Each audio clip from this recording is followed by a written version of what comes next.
భక్తులతో కలిసి నువ్వు వేషాలు వెయ్యవు కదా? అయ్యో, అలా ఏం చెయ్యను నాన్నగారు. ఇవి దారిలో తిను, ఆ ఎలుకకు మొత్తం పెట్టకు.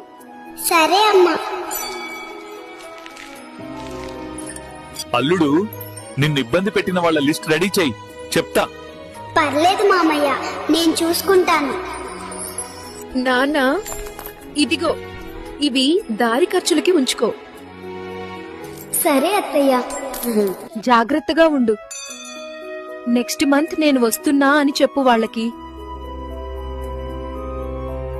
అన్నయ్య, వచ్చేటప్పుడు నాకేమైనా తీసుకురా.